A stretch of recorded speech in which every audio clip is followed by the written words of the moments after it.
Welcome to episode 11 of the UFOcast. This time we're talking about the square triangle. That's the square triangle. Yeah, it sounds like a sweet out of Charlie and the Chocolate Factory, doesn't it? It does. It does. Willy Wonka's square triangle. It is, yes. Or an MC Escher painting. Yes. Right. So, as is tradition, sorry, just in case this is your first ever UFOcast, I'm Michael, usually the host of the Tin Dog podcast, and I'm Luke, late of Tmudwup and YouTube-y stuff. We're going to have to come up with a more elegant way of putting that, but yes. Yes, we are. YouTube sensation. YouTube sensation, Luke Harrison. Yeah, so we're talking about the square triangle. Do you want to give us a synopsis, Michael? Indeed, right. Liz Newton and her lover, Cass Fowler, are waiting in a forest cottage for the arrival of Liz's husband, Jack, so that she can shoot him, and then claim that she thought he was an intruder. So when an alien, who Straker has allowed to land in England, arrives, they are extremely surprised when Paul Forrester and Shadow Search Party turn up, hot on the alien's heels. The two lovers are taken into custody. It's quite a quandary for Ed Straker and Colonel Freeman. No, it's not. The couple have seen an alien and must therefore have all the recollections of him erased with the amnesia drug. This means they will remember nothing of the past 24 hours and will be back to where they were, planning Jack Newton's murder, ! And probably at least 4 full stops. Did you say Paul Forrester? I did, I got it wrong. It's Foster. I was just wondering if it was a misprint on the synopsis or you misreading it. It's a misprint in my eyes. Yes, so this is the first appearance of the things that the Shadow Mobiles hang out in, that drive them places so as to not make them look suspicious. Mobile transporters? Yes. Yes. And they are Makers Universal. They're practically Universal Exports transporters. Yes. But I think Universal Exports was taken by someone else. Yes. So that's sort of an answer to one of those questions that people pose is like, well, why don't people notice the Shadow Mobiles? And I suppose the idea is that they only get them out very close to a UFO incident, and people close to a UFO incident get amnesiacked. Indeed. Well, more importantly, on a more logical point, the Shadow Mobiles are track transports, and although they can shift, I mean, you've seen Chieftain tanks move, you can get them better, faster places on the back of a transporter. So it makes sense, because you can go down an ordinary road much faster on wheels. So, yeah, yes. that was my argument there. Oh my God, I gave it some thought, and not as much thought as Mr. Meddings obviously had, but yeah. And also, more importantly, not written down in the description, this is the episode with Rodney from Emmerdale. Right, you'll have to enlighten me because I never watched Emmerdale. Right. Okay, Emmerdale, formerly Emmerdale Farm, is a soap opera in the UK, which admittedly was the last soap opera I abandoned. I used to watch all of. No, that's actually a vote of confidence. It started in 1972 because I used to watch religiously EastEnders. I watched EastEnders from episode 1. Coronation Street I was brought up with, and Emmerdale Farm, which became Emmerdale, which is based in a farming community and isn't filmed that far from where I live now, was basically the everyday story of country folk but on TV. And that's you're saying it was the Archers on telly? Well, that's originally how it was pitched. Yes. And more importantly, if you're a Doctor Who fan, you'll know it as that's the place where Joe Sugden used to live, because he was the actor was in that much more than he was ever in Doctor Who. Yes. Fraser Hines. So which Hines, person yes. in this was in Emmerdale? The Gigolo man. Oh, the creepy lover. The incredibly creepy lover. The man whose hands are very long and can reach from the back of his car round to stroke the knee of the, I don't even want to say cougar, the incredibly nervous lady. Yes, the incredibly nervous Adrian Corey. Yes. And the creepy Patrick Mower. And yes. So one thing I've learnt from the UFO book by Chris Bentley, we're going to have to plug this every episode, aren't we? Well, yeah. is that there was a scene, there was going to be a scene where she filled up with petrol, which is why he's hiding in the back of the car. Because for reasons of later witness statements, which they know will be taken, they need to establish the fact that she's on her own. And so that's why he's hiding in the back of the car. Because otherwise it doesn't make any sense. You're like, well, why is he hiding in the back of the car? My reading was that he'd had a few and he was drunk. Well, that's possible. Yeah. Well, I was just thinking that he'd obviously had a lot to drink. Now, for me, this is basically this episode is an illustration of why this program isn't Torchwood, and also it's a Tales of the Unexpected. Right, you're gonna have to unpack both of those for us, Michael. Right. Okay. First off, in the Big Book of UFO, it talks about how they were going to use one of the original props from Doppelganger, which was the heart monitor watch, as part of the ongoing thing that everyone from Shadow would have, which would be basically retcon, a hypno drug device or whatever that would allow people who've seen UFOs to forget stuff. Basically, think the glasses from Men in Black, yeah? Well, the glasses from Men in Black are the things that they wear to stop themselves from forgetting when they use their neuralizer pens. Oh, yeah, that's true. You're very right. I'd forgotten. Clearly someone had used one on me. Yeah. No, you know what? I've got those glasses mixed up with the glasses from They Live. Oh, which allow you to see the aliens. Exactly. Yes. And then you can kind of come here and chew bubblegum and kick ass, and you're all out of bubblegum. Exactly. Yes. One of the greatest movies of all time, in my humble opinion. But we can discuss that another time. Well, I've only actually seen that scene. I've not seen the rest of it. It's simply marvellous. Right. Back on topic. Stay on target. Well, no, because we had a message from somebody saying thank you for the recommendation about Dead of Night the other week. Because we talked about Dead of Night in a few episodes ago, and I can't remember why we talked about Dead of Night. But it was because the old lady from the cottage who lived in Ireland without the Irish accent, who was blind and had the parrot, she'd been in that. Oh, that was it. Well, you've got a better memory than me. Yes, so it's horror movies. Yes, we could just make it. Luke and Michael's film recommendations based on things that we think of. I think we've got an idea for a podcast to do next. So your this week's recommendation from you is They Live by John Carpenter, I believe. Oh yes, the star of which died not that long ago. I seem to recall. Oh, I missed that. Oh well, yes. Yeah, sorry, he's dead. And before time, I think, as well. He wasn't that old. Indeed. Well, of course, the aliens will have taken him out. So we're properly prevaricating about the square really triangle. Not nice. Yes, right. So the square triangle is basically an A plot, which is this setup of between seedy man and old nervous lady, who's not old at all, who's older than him. Yes. And getting back to Emmerdale, he plays exactly the same seedy character in that as in this, only with less murderous intent. Right, slightly less murderous intent. He strikes me as being the kind of actor who plays this part very well. Yes, and so it doesn't surprise me that he's in other things doing that. It was one of those things where I was like, the name sounded familiar, and I was like, I should know this actor. And then I looked up all the stuff that he'd been in, and I was like, I've not seen him in anything else. He will crop up later in Anderson Watch, not in something that I've seen. So you've got that. You've got the spooky storyline with they're setting this up, and you as an audience you're watching this, and you're going, right, that's obviously going to go somewhere. Meanwhile, back at actual plot with recognisable characters and everything, Straker's got a plan, and I've got a plan in a kind of War of the Worlds kind of way. No, leave it. So Straker's decided to let the aliens land, the ones that are landing in the south of England, in a very Third Doctor-y kind of way, so that he can contact them and have a chat.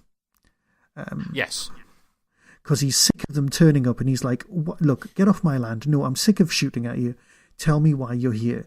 So he brings up a map that looks like something off Treasure Hunt, and he decides to just kind of do it square by square, sending in the mobiles and find the spaceship. Clearly they've got detectors, but once they've landed, they can't quite zero in. They have to be found visually. Yes. So you've got that storyline going on, and we get that. We understand that. That's a bit of ordinary excitement. Yes. And then you've got an alien decides to get out of his craft and have a wander around. You've got your storyline with the man out walking his dog, which is not dogging at all. Because apparently he's a gamekeeper rather than, say, a chauffeur, which is what he looks like. He looks a bit like a chauffeur, doesn't he? Now, there's one thing that's very important. On the DVD, the titles, he says the name of the dog.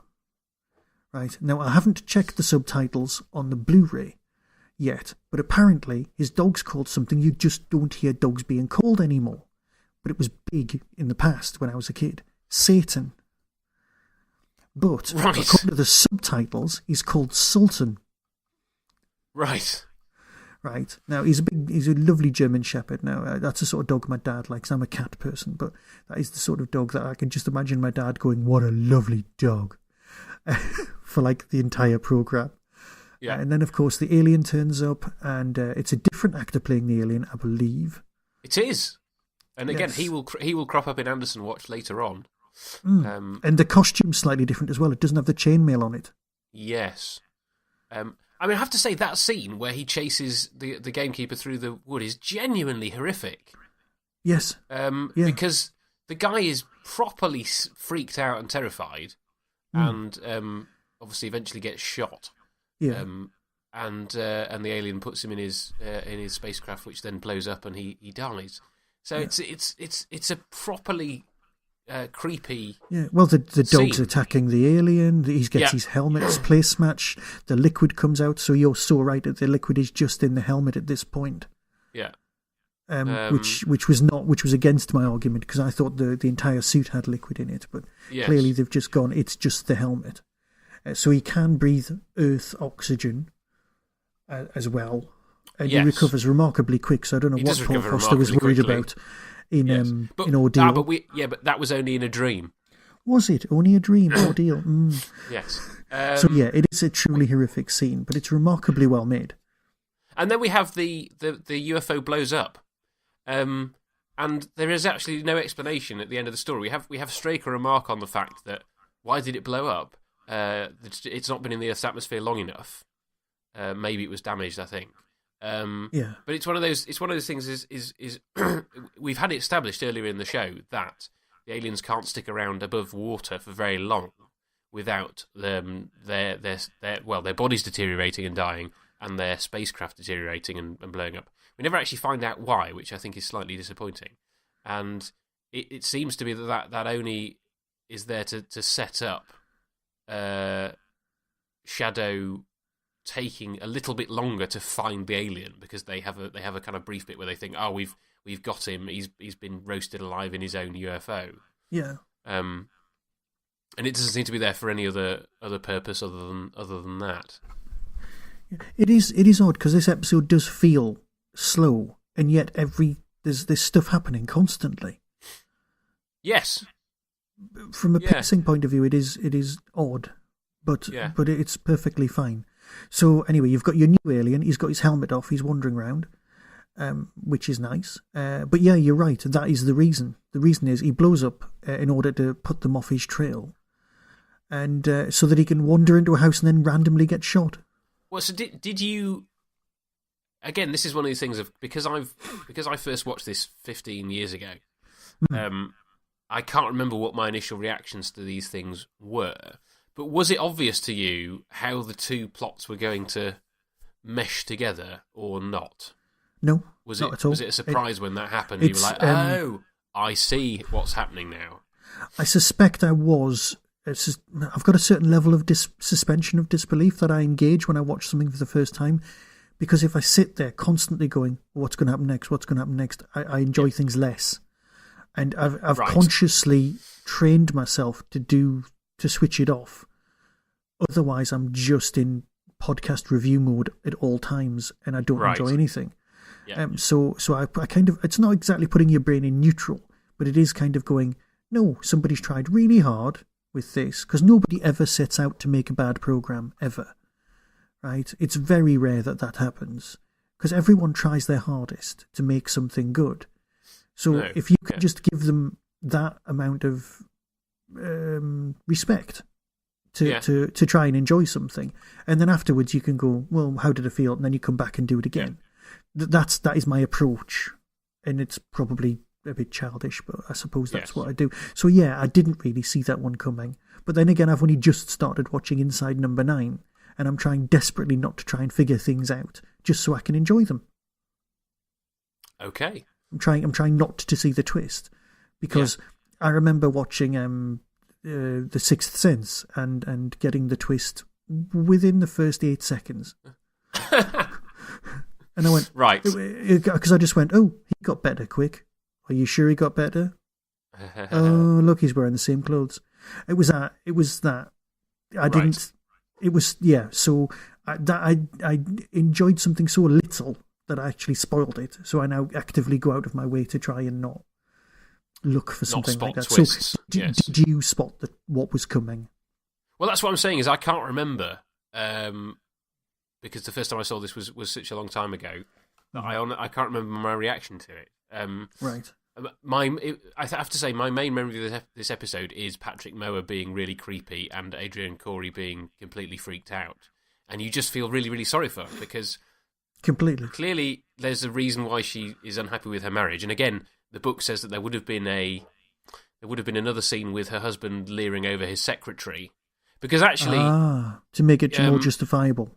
Yes, because there's no... in the episode as it stands, there's no real reason given as to why he's such a terrible husband. Because all we see of him is he seems a nice chap who's bought her a pendant and rings her from his car to say that he's on his way. Which instantly, if you think about it, means that the whole murder would eventually been pinned on her at some point anyway. Because her entire defence was she had no idea he was coming through the door. But phone records would have said that he phoned the cottage and it was on record that he was on his way. So therefore, she wouldn't have got away with it. But you're thinking of it through kind of modern detective programs where they always look up everybody's phone records and stuff. Using a mobile phone in the car. Available? Yeah, I don't know whether the information would have been available back then that a call had been made. Whether you'd have been able to track that down. I was thinking a landline, no, but a mobile phone, yes, and he was using a car phone because it would have used radio masts using 80s technology. That is true. Yes.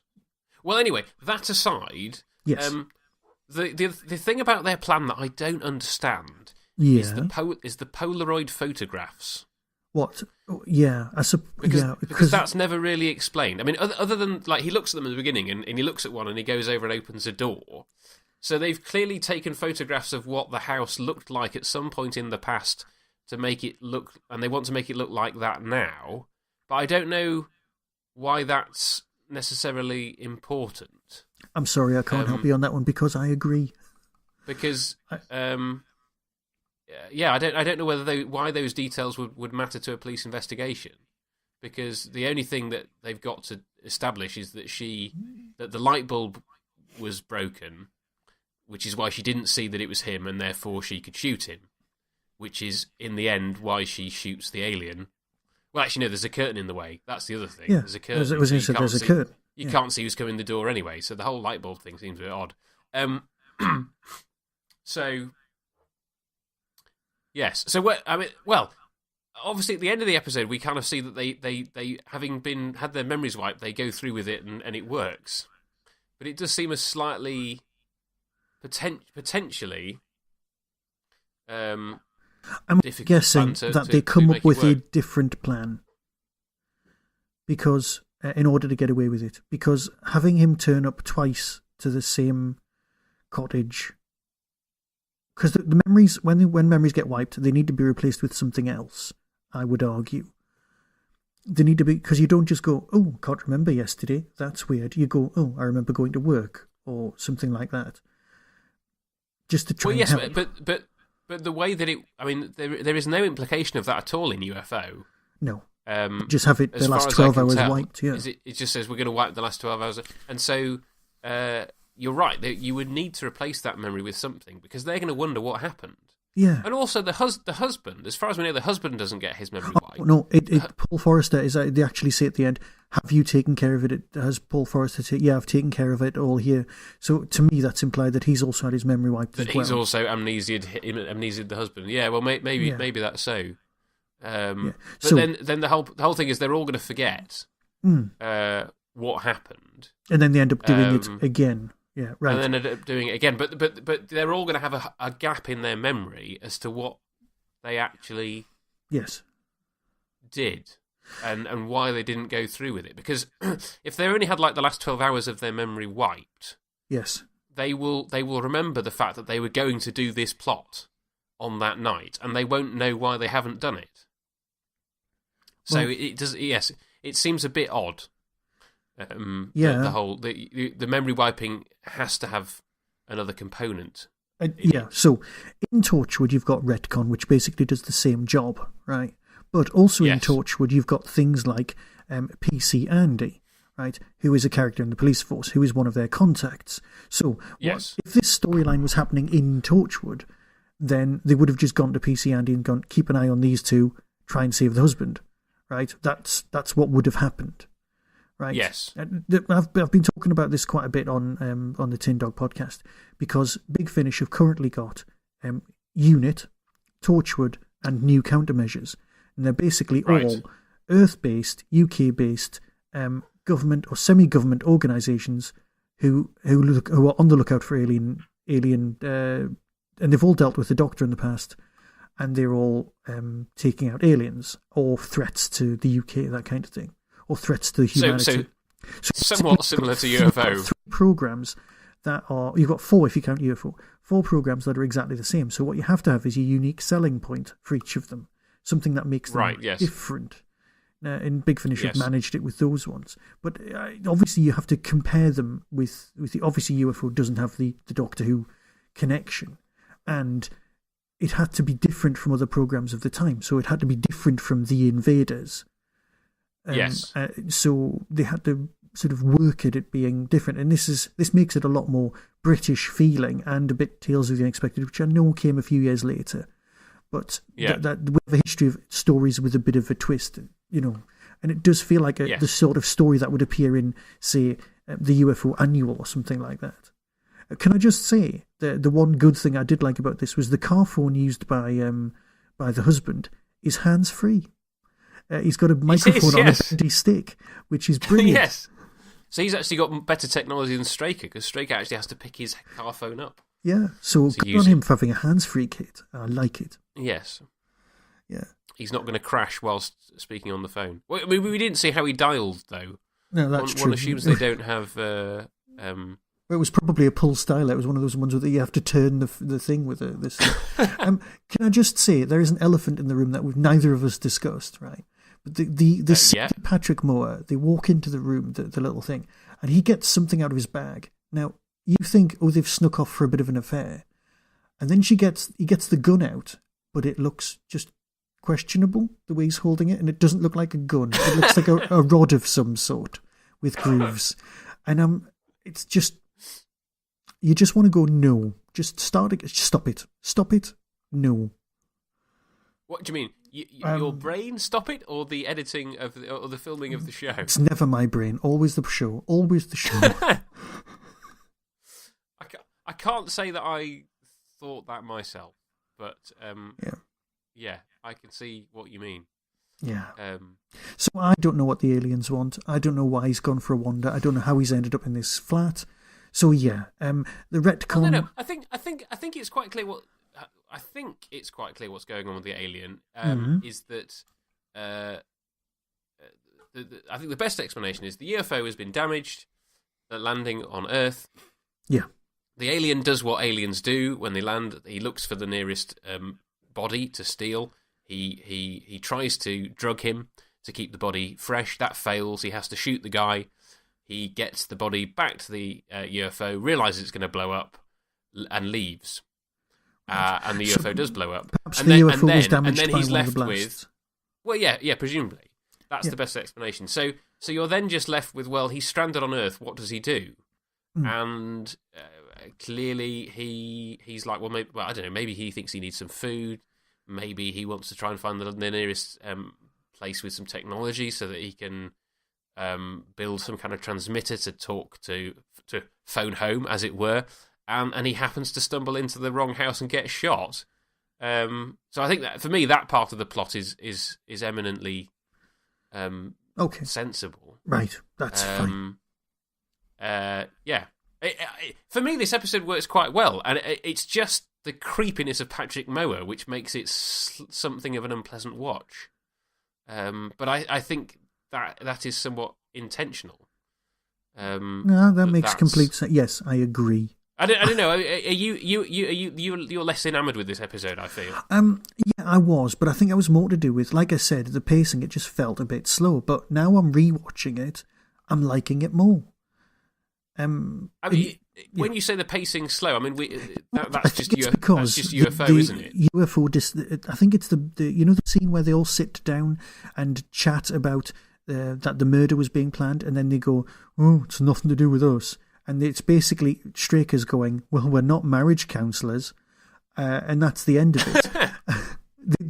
They don't decide to help even remotely. No, it's very odd, because you'd think that they, although they can't reveal their existence, surely there's a way that they can get somebody to keep tabs on possibly the couple who they know, possibly hide the gun. The husband. Well, yeah, that's possible. But they could always get another weapon from somewhere. But that's true. So another theory that I read online was that actually he's not dead. And the person's theory basically went this way. So at the end, we see them in front of the gravestone, right? Yes. Now imagine they give them the retcon drug, and they think that they've killed him. Right. Right. And so Shadow arranges for a funeral, and a gravestone. So they think that he's dead, and then they spirit away the husband into some kind of witness protection program, right? Such that he can continue living. Now, obviously, that's problematic because you then have, well, what does the husband know about why he's been spirited away? Does the actor reappear in UFO at any point? You could imply that he's been hired by them. That would be the only thing. Well, that's the other option, yes. Because he's a businessman, I don't think and he's got all these other people who work under him. Because it's implied that they're trying to kill him in order to get his cash. Because if she divorces him, then they would just be, she'd be free of him to run off with Rodney. Yes. Yeah. So obviously she wants his money from some sort of insurance thing. Yes. Right. And yeah, so that makes sense. So, I don't know. It was just an interesting fan theory that I came across that hadn't occurred to me. The ending scene meant anything other than what it's a perfectly reasonable theory, and it means that Lord Cranley didn't die, so that's fine. He's not Lord Cranley. Is he not? No, you've mistaken. We'll get to where you know him from. He's not. He's an honorary watch, because he's not in any other Anderson shows or Doctor Who or The Prisoner, but I've put him on because he is in something that's quite famous. Right. Okay. And we'll see when we get to that if you can place him. Well, but no, he's not Lord Cranley. No. Right. Okay. No, he's not Lord Cranley. Yes. I mean, and it is quite. We've got a full Anderson watch, Doctor Who watch, and Prisoner watch section to do this. Well, I must admit, perhaps we should embark on that one, because do we have more to say? I must admit, I don't. I did enjoy this episode more on a rewatch than I do when I first watched it, because it, like you said, it was the creepiness. Yeah. But I don't know. So yeah, if it was a different program, then it would be handled in a different way. But it just means, I think it's because Straker's so jaded with marriage that he just thought, well, everyone deserves each other and that's it. So do you want to embark on Anderson watch? No, that's an interesting comment actually. That yes, because of where Straker is emotionally, he just washes his hands and goes sod them. Yes, because it's Foster and Freeman who are more kind of like, we need to do something about this, and Straker's like, well, we can't do anything about it. Yes. Well, so in which case, let's just dive straight in because we've got a lot of people to talk about, and the first one in Anderson Watch is Patrick Mower himself. Right. Now, I'm guessing from the way you said, I'm thinking he's going to be in a Space 1999. Yes, that's one of his two other Anderson roles. Right. Yes, he appeared in the Space 99 episode All That Glitters as a character called Dave Riley, and he appeared in an episode of The Protectors called Implicado. It's not a space name, is it, Dave? No, as Rafael Santana. Unless you count 2001, I guess it is. Yeah, right, fair enough. Well, yeah. So yes, you've got two other Anderson shows. The two other Anderson shows that I'm not familiar with. Right. The Protectors and Space 1999. I must admit, I've never seen an episode of The Protectors. No, yeah. So. Right. So you've got him covered. We'll move the next one on the list to the end because he crosses over into into Doctor Who. Okay. So we'll leave him.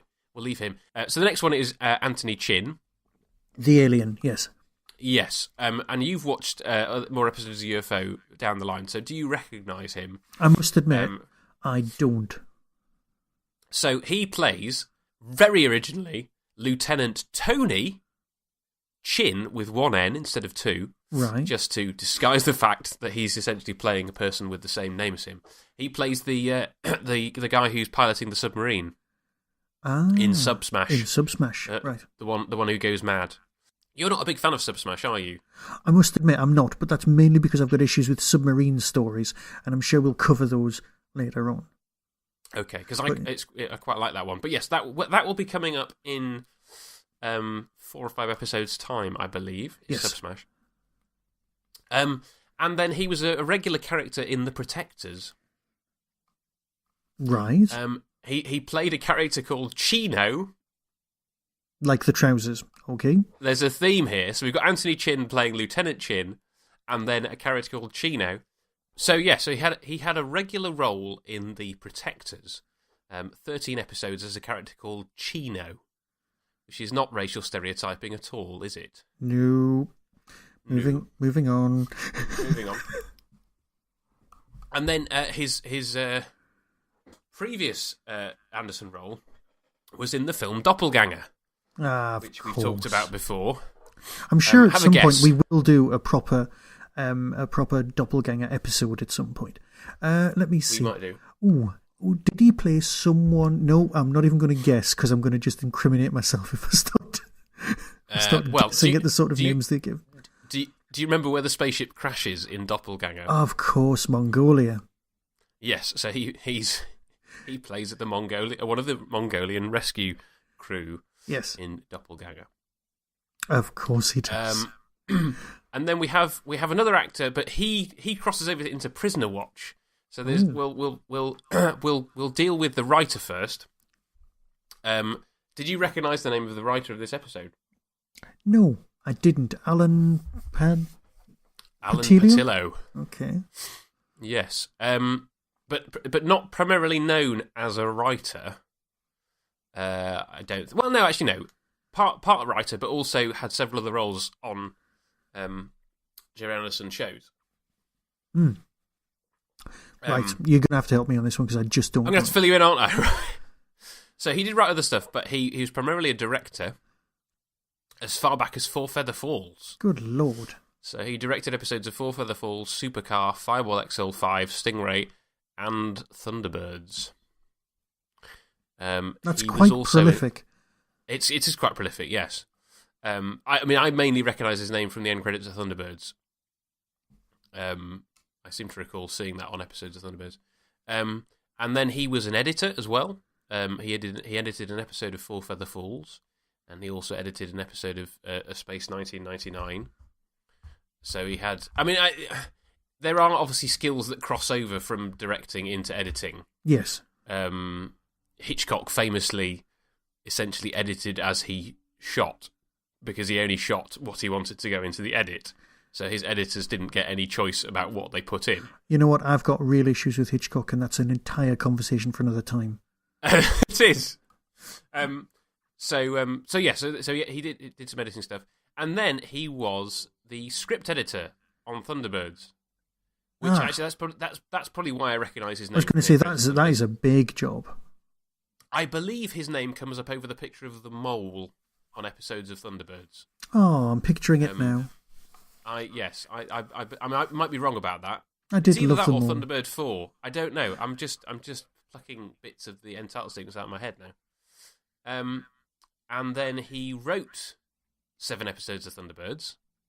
Excellent. As well as script editing it. And he also wrote an episode of Captain Scarlet. Well, you know what? That's pretty impressive. Is he still with us? You know what? Tell you what, I'll check. He might well be, but yes. I don't know. Well, either way, very impressive resume. Very impressive resume, yes. Yes, go on. Yes, so we have 2 crossovers from Anderson Watch into one into Doctor Who Watch and one into Prisoner Watch.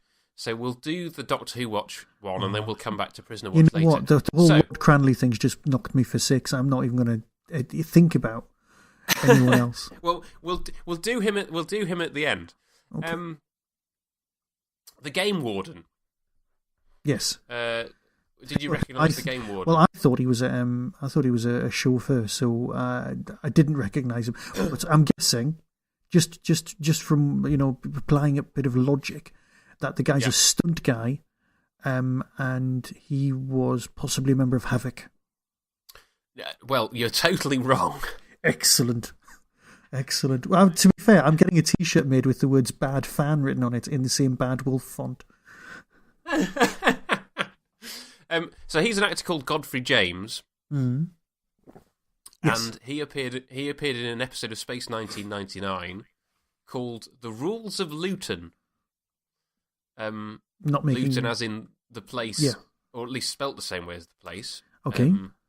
I've no idea what that was about. And he played a character called Alien Transporter. Right. Okay. I mean, Space 1999 fans, please write in and tell us all about these Space 1999 people that we keep coming up with in Anderson Watch, because we haven't a clue. Well, the thing is, right, I owned every single episode on VHS, watched them twice, and then sold the set. Because I bought them dirt cheap. There was a second-hand shop near college, and somebody had put them in there, and I used to go in every couple of weeks and just buy the next one and then watch it. Right. And then I had a massive set taking up far too much shelf room, and I just thought, well, I don't really need these. And that was it. So my memories are literally 25 years ago of me watching them, and then that's it. So I've seen every episode, but I've got very little memory of it. I think it was a time when I sort of embraced the Doctor Who VHS bonanza and went down that road instead. And as we've previously established, I've seen about like half an episode of Space 1999, so it's entirely alien, pun intended, to me. Maybe we'll get round to it at some point. Well, anyway, so back to Godfrey James from The Rules of Luton. Who was he in Doctor Who? I've lost it. I've completely lost it. I'm making a point of not cheating and looking anybody up in a book. Okay, if I said the words blue screen and caves, would you have an idea? Was he in And the Dinosaurs, or Silurians, or the Cave Monsters, whichever you want? Was it that? No, he wasn't a random potholer. In that case, was he a miner and hanging around in a Pertwee-style story, and was he green at one point? No. Right, hang on. I'm going down blue screen. I'm going down CSO. Yes. I feel like Derek Akura here. Right, I'm getting some sort of blue screen, caves. The only thing that's left really, was he some sort of allegory for a Greek story? Yes. There you go. Was it somebody on board the Persephone? Yes, he was one of the guards. So I spent some of his time wearing a black hood over his head, so you couldn't see him. But you do see him back at headquarters with his hood off, and he's definitely the same guy that plays the game warden in this episode of UFO. Can I just say, I used to play a game with my daughter when she was about 4, where my wife would turn the sound off on the TV, I'd face away from the TV, and my wife would put a random episode of Doctor Who on the TV, and my daughter, who just learned to talk, would describe what was happening on the TV, and I had to guess what episode it was. And that's possibly one of the greatest games you'll ever play. So when your daughter is old enough, play that. Because I will have to persuade my wife to play that, yeah. From your description of CSO and caves, I got it. So I'm very happy. Yes, you did. It was only a third attempt. A small child would probably not describe it in the same way. Well, exactly. Obviously, blue screen will be her first words, because I'll make sure I teach it to her. I think you'll find that your daughter's first words will be CSO. Yes, colour separation overlay. Exactly. Which reminds me, we didn't talk about the blue screen in the previous episode of UFO. We didn't. We didn't. We're during the car chase. The cast, well, and the fact that the helmets on Moonbase went white on the blue screen shots because the optical processing had drained the yellow for some reason out of the shot. So in the shots where it's not blue screen, they're yellow, and then on the reverse shots where they're white. Explains a lot. It certainly does. Anyway, that should have gone in last time's episode, the responsibility seat. Anyway, we are almost through, Michael. Almost. For those people who aren't fans of this section of the show, we are nearly there. So we're back into Anderson Watch before we transition into Prisoner Watch. And did you notice something odd about Keith Ford in this episode? Was it his hair? No, it wasn't. Was he somebody else? Was he played by a completely different actor? I've lost it. No. In terms of the film recording, he was played by exactly the same actor. Okay. But his voice was dubbed. His voice was dubbed by somebody else. Why did they keep doing this? Well, this is one of the things that the UFO book has answered for me. Keith Alexander was unavailable for post-sync work on this episode, so his role as Lieutenant Keith Ford was dubbed throughout by Robert Riety, or Righty. Okay. I don't know how you pronounce the name. And apparently he was a voice actor. He dubbed lots of people. I think he did some James Bond work, and he does various voices in Space 1999. Yes. That is why he's in Anderson Watch. Why is he in Prisoner Watch, Michael? Did he do the voiceover?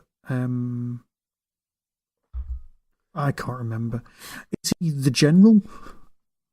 No. You were closer when you said, did he do the voiceover? So, you know how every episode of it's not true. How almost every episode of The Prisoner... Yes. Almost every episode of The Prisoner begins with the whole, who are you? Yes. The new number 2, who is number 1, you are number 6, da-di-da-di-da. Mm-hmm.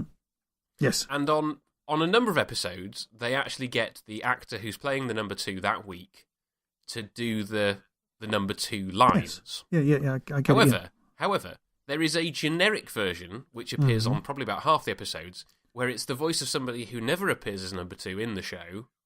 And who might that be? And that might be him, the person that we're talking about right now. Robert Righty, yes. So if it's the generic Prisoner opening, that's who it is. You see, I bow to your superior knowledge. I genuinely do. Which is why it's very odd to then have him dub Keith Ford, given that his voice is very unlike Keith. Well, sorry, very unlike Keith Alexander's voice, who plays Keith Ford. It's very confusing, those characters having the same first name. Yes, it's just very odd. But clearly, because he was unavailable to do post-sync work to dub all of his lines, they had to replace all of them. Can I just ask a question? Voice. Do you think that the sound recorders on site weren't as good as they were used to? Because there's a lot more dubbing going on than you would expect. There's a lot of dubbing. I wonder whether it's anything to do with the fact that there's a lot of mechanical stuff going on in Shadow HQ. You know what? That makes a lot of sense. And the monitor. So you've got all the kind of computer props whizzing round. Yeah. and you've got the all the monitors and stuff. And I just wonder whether there was too much background noise. I mean, obviously they dub on a bunch of background noise specifically to kind of say, well, this is what Shadow HQ sounds like. Yeah, but that's controlled noise. I get it. Yeah, that's atmosphere. So that makes complete sense. But I just wonder whether there was a lot of noise on set. Indeed. And they just had to redub a lot of stuff. I don't know, and I don't know whether UFO has more or less dubbing than other shows of the time. I don't know. Right. Okay. But so clearly there's a lot going on. We've got one person. Case, we really do have one person left to cover, and I can't keep my excitement going. Tell me, right? Lord Cranley isn't. Right, so it's not, and I've forgotten the actor's name who plays Lord Cranley, to be honest. I should know. But it's not him anyway. It's an actor called Alan Cuthbertson, if that helps. It doesn't help me. Almost certainly won't. Now, if I said Colonel Hall... Right. Would that mean anything to you? No. If I said Colonel Hall and Mr. Twitchin, would that mean anything to you? It's sounding like something from the Avengers. So I'm guessing no, it won't. If I said ducks off. Right, you know what? You're going to have to just tell me. I can't handle it anymore. Okay, so it's from the episode of Fawlty Towers where of course they have the gourmet night. And he realises that he's invited Colonel and Mrs. Hall and Mr. and Mrs. Twitchin, and Colonel Hall has a twitch. And so when he's trying to introduce Mr. Twitchin to Colonel Hall does his twitch. And Basil Fawlty can't bring himself to say, and this is Mr. Twitchin. You know what? You complete... bad fan. Bad fan. You know exactly now, don't you? Completely, yeah. Completely. Because the minute he turned up, I was like, he's the twitchy guy, and then obviously in this episode he doesn't twitch because that is acting. You know what? I'm going to have to go away and watch a lot more classic British TV. I really am. Well, Fawlty Towers is very straightforward because there's only 12 half hours. Actually, no, not 12 half hours. Fawlty Towers is notorious for overrunning its half-hour slot. But there are 12 half-hour-ish episodes of Fawlty Towers. So, plenty of time to catch up with that. Right. Not that I think there's much other overlap between Fawlty Towers and a UFO, but apologies again to fans who really hate that bit of the show. But it's over for another episode. What are we looking at next time, Michael? Next time, he said, going straight to his big book of UFO-ness, is Court Martial. Court Martial. We'll see you next time. And I mean, I'm hoping that I'll have done a good enough editing job on this to edit out my cough. But I do apologise if any of it has snuck through. I have a horrible cold at the moment. And by the time we record next month, hopefully I will be better. And we will see you then. Indeed. Be seeing you. Well, I have largely recovered from that cold. I think I'm possibly coming down with another one right now.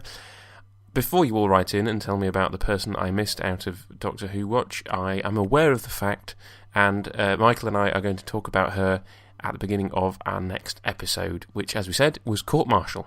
You have been listening to the UFOcast with me, Luke, from Tmudwup. And me, Michael, from the Tin Dog Podcast. Please get in touch with the show, let us know what you think and any feedback you might have at ufocast@yahoo.com. Or on Twitter at UFO_cast. Available on Stitcher and iTunes.